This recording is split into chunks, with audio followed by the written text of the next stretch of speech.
All right, what's going on YouTube? So my GE refrigerator was not producing water to here. It is now, but it wasn't. So I started looking to see what was the issue.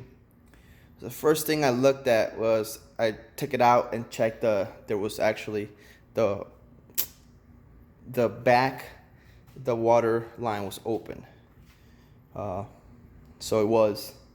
So I took the refrigerator out and see if the water line was open. The water line was open. I unplugged that and plugged it back on to just to make sure. So I did that. It's only this only works for this kind of refrigerator. It has to be side by side, and this dispenser's right there. Okay. The second thing I checked was that it had a new filter. So I replaced the filter, okay, with a new filter. So that was good.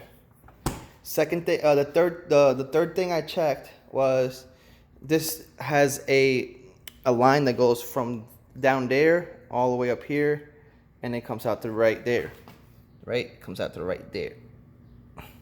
So that line gets frozen. So now it's time to check the line, right?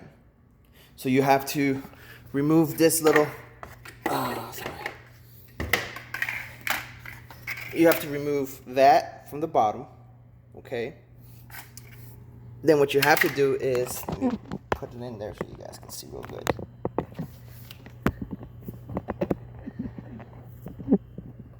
Okay. Let me see. So right here, it's your line that goes from the house, right, to the refrigerator.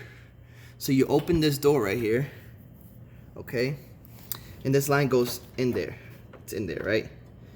Plugged in there. You take it out from this little clip that's right here. It's a little clip right there. Let me show you the clip. That little clip right there. You remove it from that clip and you bring the line out. All right. Next step. What you're gonna do is you're gonna see there's two little. First, you need a cloth, right? You need to put the cloth on the bottom. All right. So these two little clips, you push them in, okay, and then you take out the line, okay. So now you're gonna check if there's water, if the issue is in the back, so the refrigerator. So you're gonna check this, right? So in order to check that, you need to first, let me move this so I gotta close it. You gotta close the refrigerator because it won't work with the refrigerator open. Okay. Now, what you're gonna do is you're gonna grab this hose that you took out, this water hose, right? And to see if there's pressure, you gotta see if there's pressure from the back.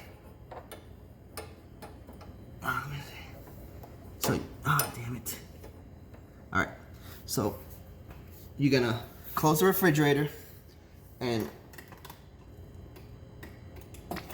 push the water. See, there's water coming out of it, so I know there's pressure. So the issue is not in the back, the issue's in the front. So like I was telling you,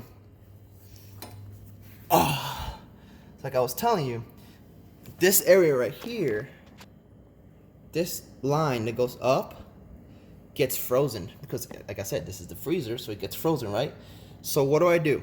All right, first thing you have to do is remove this little thing the same way you remove the other one. So you're gonna push back on this white little tab and you're gonna pull. So just like that, the little thing came out. So the next step, this is the important step. It's gonna take some time, okay? It doesn't happen right away. So the next step is to grab either a heat gun. When you use a heat gun, make sure you don't touch the plastic, or make sure to look for the plastic so it doesn't melt, okay? Or what I did, because I don't have a heat gun, I used my wife's, she's gonna kill me. So I used my wife's hair blower. See, it has the hot setting right there.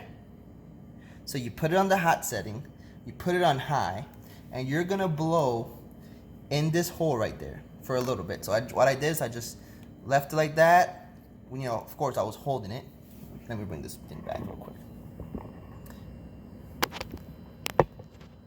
So I was just blowing on the hole right there, and then I'll come up, and then with the hair dryer, I because the line goes up this way, so I started blowing all of this. Like I said, it takes time. You have to be patient. So I started blowing all of this. Make sure when I took it out and I touched it, it was hot. So I started blowing all that all the way up to like around right here, like this area right here, like mid refrigerator, okay? And then what I did was I closed the almost closed. Don't close it all the way because it's gonna start getting cold again. So leave it open a little bit, and I blew right there. It took about, not gonna lie, 20 minutes of doing that, and eventually, this freaking chocolate, because the ice cream is right there, so it touched, I guess. Anyways, and eventually, what happened was, I'm gonna connect everything back. So let me show you how to connect everything back. So now, the same way, right? Same way you took it out, same way you're gonna put it back on. So you're gonna grab it. First thing you do, let's see if you can see, is you're gonna push in here, right? You're gonna push in this little knob right there. You're gonna push it, and usually they have a line. There's a line right there, so that means this piece has to go all the way up to that line. So you push it in. It takes a little bit of pressure, and now boom, it's connected. Second thing, see the line? There's a little black line right there. So that means it has to go all the way to the little black line. So you, like I said, again, you push it in and you connect it. Now it's connected, right? So before you put anything in, you have to check, right? Because if it doesn't, water doesn't come out at the end, you have to keep on blowing until basically the ice melts, right? So what I did was I closed it. I came up here, grabbed my little handy red Solo cup, and water came out. Simple as that. If you have any issues or problems, this is, like I said, this is it works for GE, okay? Refrigerators side by side. They're known for that problem. I've had it before and I fixed it like that. If you have any issues or you can just comment and let me know what's the problem, and I could see if I can help you out with the diagnostics of your refrigerator. I'm not, like I said, I'm not certified or nothing. I just know that's what's the issue and I know how to fix it. Like I said, if you liked the video and you found it helpful, please comment and like, and give it a thumbs up. Make sure to hit that little bell so when I bring up another video, a DIY video, you know that it's up. And other than that, just put it back in the clip and you're done. You're done for the day. Thank you for watching. Have a good day.